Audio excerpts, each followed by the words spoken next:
Pourquoi? Parce que lorsque vous regardez simplement dans la Bible l'apparition de l'Antéchrist, elle se fait déjà elle-même de manière surnaturelle. C'est pour ça, lorsque vous voyez des vidéos sur... voilà, par exemple, je sais pas, il y a des spéculations concernant l'identité de l'Antéchrist. Certains pensent que c'est Macron, Emmanuel Macron, le président de la République française. D'autres pensent à Jared Kushner, le gendre de Donald Trump. D'autres pensent encore à d'autres personnages. Mais personnellement, je ne suis pas convaincu de cela parce qu'on n'est pas encore, vous allez voir, on n'est pas encore dans le temps où l'Antéchrist ne s'est pas encore présenté publiquement. Et on va le voir là dans la Bible.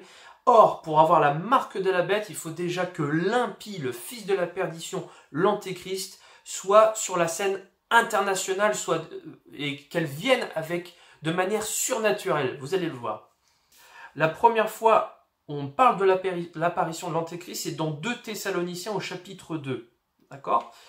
Il est écrit au verset 3 que personne ne vous séduise d'aucune manière, car il faut que l'apostasie soit arrivée auparavant et qu'on ait vu paraître l'homme du péché, le fils de la perdition. L'adversaire qui s'élève au-dessus de tout ce qu'on appelle Dieu ou de ce qu'on adore, jusqu'à s'asseoir dans le temple de Dieu, se proclamant lui-même Dieu. L'apparition de cet impie se fera par la puissance de Satan, avec toutes sortes de miracles, de signes et de prodiges mensongers, et avec toutes les séductions de l'iniquité, pour ceux qui périssent parce qu'ils n'ont pas reçu l'amour de la vérité pour être sauvés. Aussi, Dieu leur envoie une puissance d'égarement pour qu'ils croient au mensonge, afin que tous ceux qui n'ont pas cru à la vérité, mais qui ont pris plaisir à l'injustice, soient condamnés. Donc voilà, pour avoir déjà la bête et l'apparition ne peut se faire que par la puissance, on le voit, de Satan, avec toutes sortes de signes, de miracles, de prodiges. C'est pour ça que cette marque de la bête qui va être imposée, ça va être quelque chose d'obligatoire, ne peut se faire que dans un environnement de surnaturel, un environnement de miracle, puisque l'apparition elle-même de l'impie, donc de l'Antéchrist, se fait par la puissance de Satan.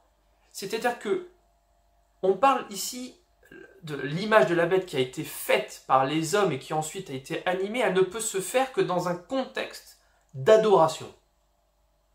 Or, pour qu'une image soit adorée, il faut que cette image, ce qu'elle représente, soit vue comme la représentation d'un dieu. Voilà, il faut que ce soit une religion. On n'adore pas un simple homme. Est-ce que vous imaginez demain, je ne sais pas, moi par exemple, on va reprendre Emmanuel Macron, le président de la République. Certains pensent qu'il s'agit de l'Antéchrist, mais est-ce que là, maintenant, si on ordonne à des milliards de gens de se prosterner devant l'image d'Emmanuel Macron, est-ce que vous pensez que les gens vont le faire?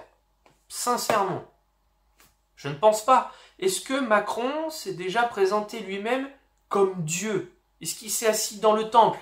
Est-ce qu'il a une blessure mortelle? Je ne sais pas. C'est pour ça, toutes ces spéculations, toutes ces idées, ces rumeurs concernant l'Antéchrist, le personnage ou la marque, c'est quelque chose qui, moi, me consterne.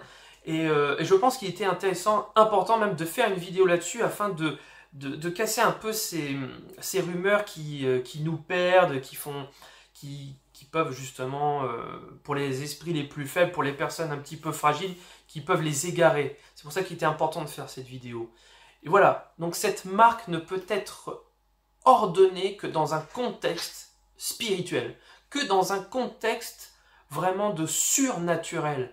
Et le vaccin, on a beau dire, par exemple, certaines personnes pensent aussi que Bill Gates serait l'Antéchrist, et que le vaccin serait cette marque, parce que des rumeurs courent que le vaccin, à un moment donné, on va nous imposer un vaccin, et que ce vaccin étant obligatoire, si vous ne l'avez pas, vous ne pourrez ni acheter, ni vendre quoi que ce soit. Or, il s'agit d'un des attributs de la marque, qui permet d'acheter ou de vendre, et quiconque n'a pas cette marque, ou le nom de la bête, ou le nombre de son nom, ne peut acheter ni vendre. Or, la marque, justement, arrive suite à un contexte d'adoration. Or, le fait d'avoir un vaccin, et même si ce vaccin est obligatoire et que vous ne pouvez ni acheter ni vendre quoi que ce soit, ce n'est pas la marque de la bête. Il n'y a pas de contexte surnaturel, il n'y a pas de contexte d'adoration.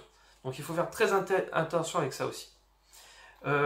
Donc ensuite, voilà, quand je disais le contexte, il faut, à quel moment la marque sera imposée, c'est uniquement dès l'apparition publique de l'Antéchrist. Voilà, je veux que les choses soient claires, et plus précisément dès l'apparition du faux prophète. Car rappelez-vous, il faut que la bête ait une blessure mortelle qui ait été guérie, et qu'on oblige les êtres humains à faire cette marque qui sera animée, et à ce moment-là, la marque qui sera imposée permettra d'acheter ou de vendre.